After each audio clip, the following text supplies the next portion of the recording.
Next slide.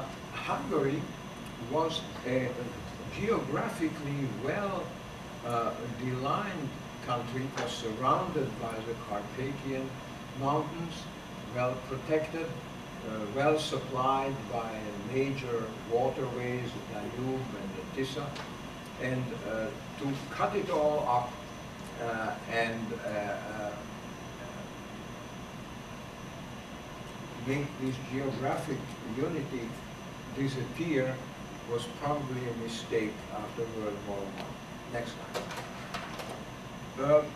To just say a few words about Hungarian history, the Hungarians came from Asia, as the major migration occurred in the early 1900s, and there was an old Hungarian myth that the migrating Hungarians were guided by a hunting eagle. It was probably a steppe eagle. And in fact, we have on our little farm near Buffalo, we have bred steppe eagles. And here you see one of those together with my son, who is now a surgeon at Harvard, and my daughter, who is now a pediatrician at the University of Buffalo. Next slide. For a couple of hundred years, the Hungarians defended Europe against the Ottoman Turks, who tried to occupy all of Hungary. And this is one of the castles of the south, which was then moved to Budapest and is now actually a museum. But for several hundred years, the Hungarian kingdom managed to defeat the Turks several times. And at one point there was a major defeat of Turks, whereupon the Pope ordered that in gratefulness, every noon all the church bells throughout the world should ring. That was the only help the Hungarians were getting.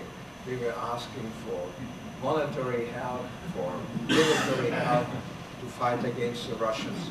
They only got bell ringing at noon. Next slide.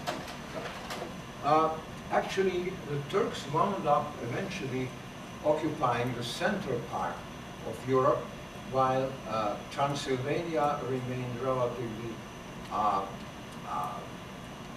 free by paying the Ottoman Turks a tremendous annual fee, and the eastern part joined Austria and became part of the Habsburg Empire, and again built a number of castles defending Europe. It's very interesting. There were all kinds of castles built to prevent the Ottoman Turks to invade Europe further on. And not very long ago, there was an interesting news in the New York Times, which I was amazed to see, that there was a small village which was founded by one of my ancestors, which was called Ambrus, which was originally a fort built against the Turks, and then it became a village.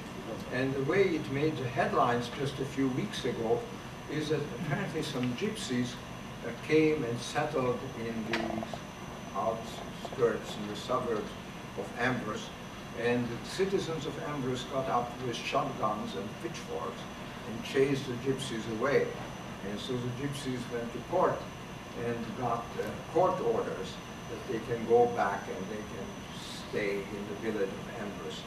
So that was the first time I heard about this village in a very long time. Next slide.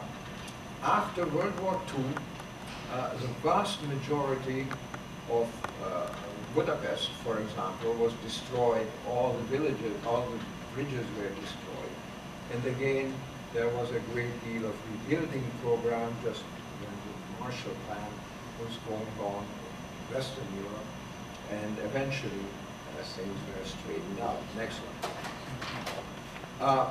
In 1956, there was a major revolution against the Russian occupation of Hungary, and for a short time the borders, which were strictly closed during communism, opened up, and several 100,000 Hungarians escaped and wound up in Austria and Western Germany.